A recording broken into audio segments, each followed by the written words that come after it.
dangerous Okay, I abandoned have structures. two tacos His Instagram broken account up and remains mixed in active, with a rice. digital memorial And to then the I have ultimate price of two viral fame, forever Dorito frozen tacos. at What else with these? 5,000 followers who never got to see his final, fatal shot. It was August 3rd, 2018, when 19-year-old Kayla Whitman's life took a devastating turn.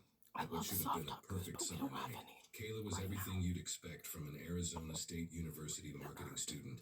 Vibrant, social media savvy, and always ready for the next adventure. At 5 feet 4 inches with an infectious laugh, she had that magnetic personality that drew people in. But despite growing up in the desert heat of Arizona, Kayla had one surprising gap in her skill set. She never properly learned to swim. The evening started innocently enough at an upscale Scottsdale residence where her friend was celebrating a birthday. Over 50 people packed the backyard, transforming the space into a typical college party scene. Kayla arrived wearing a new bikini she'd been excited to debut, her phone already in hand for the inevitable photo session. As the night progressed, Kayla indulged in 4 mixed drinks over 2 hours, a decision that would prove fatal. Her judgment clouded. She spent over an hour posing by the pool's edge, creating content for her Instagram stories. Each photo became more daring than the last, encouraged by friends who cheered her on. The pool itself presented hidden dangers. Decorative string lights provided minimal illumination, casting deceptive shadows across the water's surface. The irregularly shaped pool lacked clear depth markers, making it impossible to distinguish the shallow end from the deep sections in the dim lighting. At 11:30 p.m., Kayla decided on one final dramatic shot. Despite multiple friends warning her about the water depth and her intoxicated state, she positioned herself for what she believed would be the perfect diving pose. Her friend Madison Reed stood ready with the camera.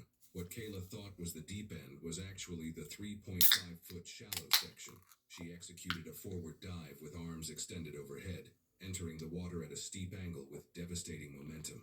Her head struck the concrete bottom with tremendous force, instantly fracturing her cervical spine at the C4 to C5 vertebrae and severely compressing her spinal cord. Just have to be The careful impact paralyzed Kayla from the this neck smoke down coming out. immediately. She sank motionless to the Next bottom month. while party guests initially assumed she was showing off underwater. After 45 agonizing seconds, Madison realized something was terribly wrong and jumped in to pull her friend to the surface.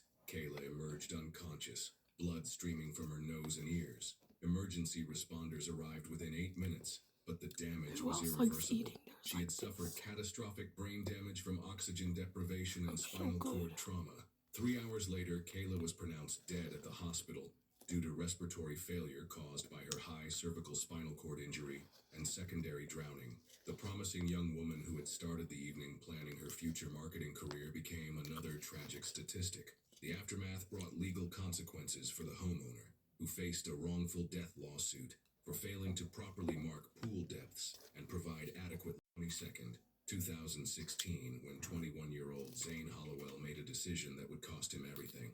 The ambitious barista from Portland, Oregon had spent 3 years perfecting his parkour skills, transforming from a coffee shop employee into a local free-running sensation with 12,000 YouTube subscribers, hungry for increasingly dangerous content. Zane stood 5 feet 10 inches, with the lean, muscular build of someone who treated every urban obstacle as a personal challenge. His competitive nature often pushed him beyond reasonable limits. His structures created a perfect playground of varying heights, with gaps ranging from 8 to 15 feet between rooftops. He had mapped every jump, calculated every distance, but had never attempted the sequence after dark.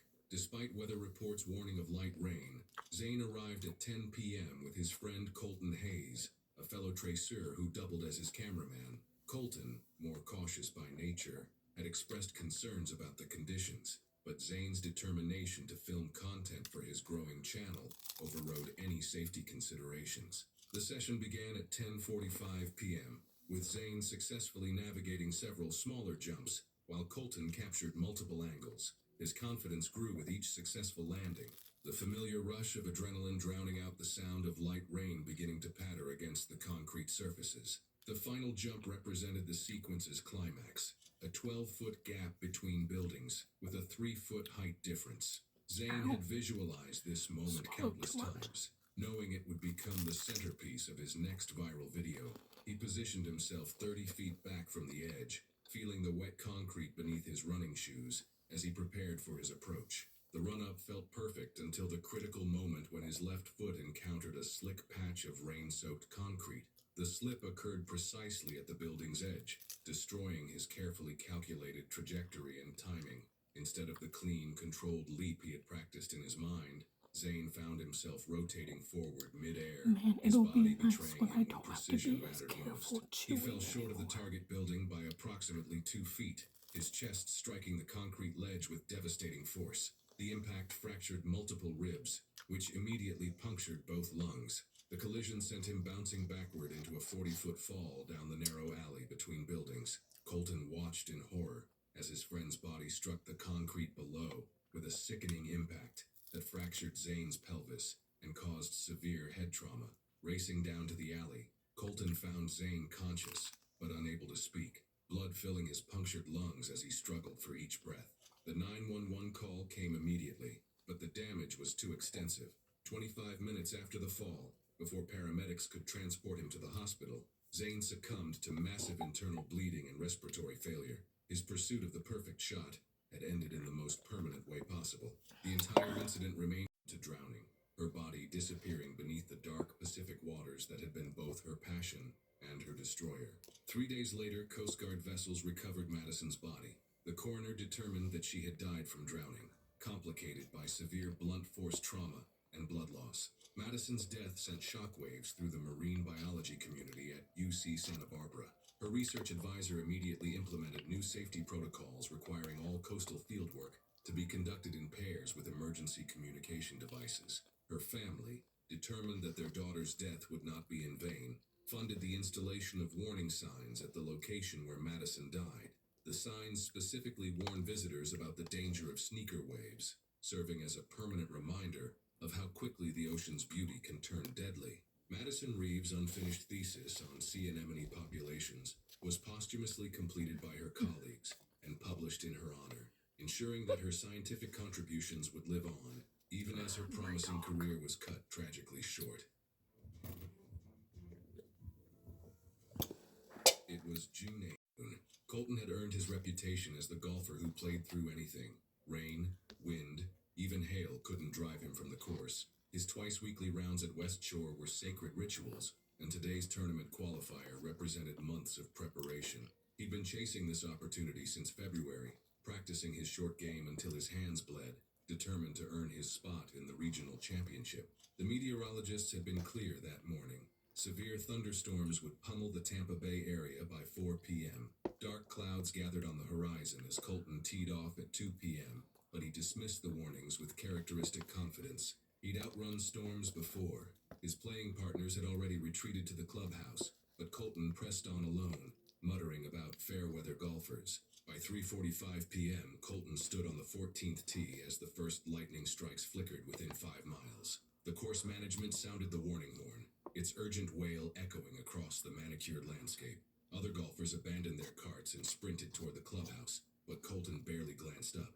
He had 4 holes remaining, and his score was too good to waste. The wind intensified as he approached the 16th green, bending palm trees at impossible angles. Rain began in fat, warm drops that quickly became a torrential downpour. Lightning crackled overhead with increasing frequency, each flash illuminating Colton's determined silhouette as he lined up his crucial putt. At 4:10 p.m., as Colton crouched over his putter just 3 feet from the metal flagstick, the storm unleashed its full fury. The lightning bolt that found him carried 30,000 amperes of pure electrical energy, striking the flagstick and traveling through the saturated ground into his metal spikes. The current surged through Colton's body like liquid fire, entering through his feet and exiting through his hands gripping the metal putter. His heart stopped instantly. The electrical pathway carved devastating burns along his torso, hands, and feet, while the massive discharge hurled his 190-pound frame 8 feet backward from the flagstick. Golfers watching from the clubhouse windows witnessed the brilliant flash that consumed their colleague. They found Colton motionless on the rain-soaked green, his clothing still smoldering, severe burns marking the lightning's deadly path through his body. The acrid smell of burned flesh mixed with ozone filled the humid air. Paramedics arrived within 6 minutes, their advanced life support equipment battling against nature's overwhelming force. For 45 minutes, they administered CPR and repeated defibrillation attempts, but